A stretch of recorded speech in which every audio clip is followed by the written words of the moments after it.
2 दिसंबर 1984 की रात 8:30 बजे मध्य प्रदेश की राजधानी भोपाल की हवा जहरीली हो रही थी। रात होते ही और तारीख 3 लगते ही ये हवा जहरीली तो हो ही रही थी, लेकिन साथ ही जानलेवा भी हो गई। कारण था यूनियन कार्बाइड की फैक्ट्री से मिथाइल आइसोसाइनेट गैस का लीक होना। गैस लीक होने की वजह थी टैंकर नंबर 610 में जहरीली मिथाइल आइसोसाइनेट गैस का पानी से मिल जाना। इससे टैंक में दबाव बन गया और वो खुल गया। फिर इससे निकली वो गैस जिसने हजारों की जान ले ली और लाखों को विकलांग बना दिया, जिसका अंश आज भी दिखाई पड़ता है।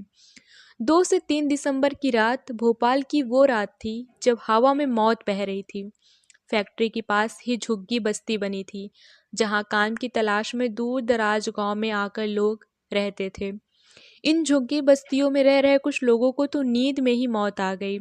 जब गैस धीरे धीरे लोगों के घरों में घुसने लगी तो लोग घबराकर बाहर आए, लेकिन यहाँ तो हालात और भी ज़्यादा खराब थे। किसी ने रास्ते में ही दम तोड़ दिया तो कोई हाँफते हाँफते ही मर गया। इस तरह के हादसे के लिए कोई तैयार नहीं था। बताते हैं कि उस समय फैक्ट्री का अलार्म सिस्टम भी घंटों तक बंद रहा था, जबकि उससे बिना किसी देरी के ही बजना था।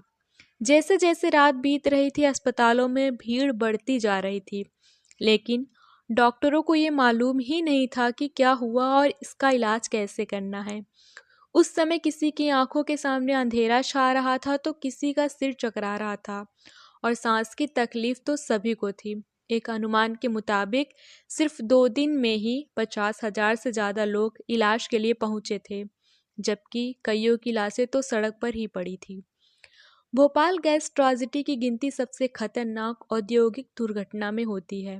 इसमें कितनों की जान गई, कितने अपंग हो गए, इस बात का कोई सटीक आंकड़ा नहीं है। सरकारी आंकड़ों के मुताबिक इस दुर्घटना में 3,787 लोगों की मौत हुई थी, जबकि 5,74,000 लाख से ज़्यादा लोग घायल या अपंग हुए थे। दूसरी ओर सुप्रीम कोर्ट में पेश किए गए एक आंकड़ों में बताया गया कि दुर्घटना ने 15,724 लोगों की जान ले ली थी। इस हादसे का मुख्य आरोपी था वारेन एंडरसन, जो इस कंपनी का सीईओ था।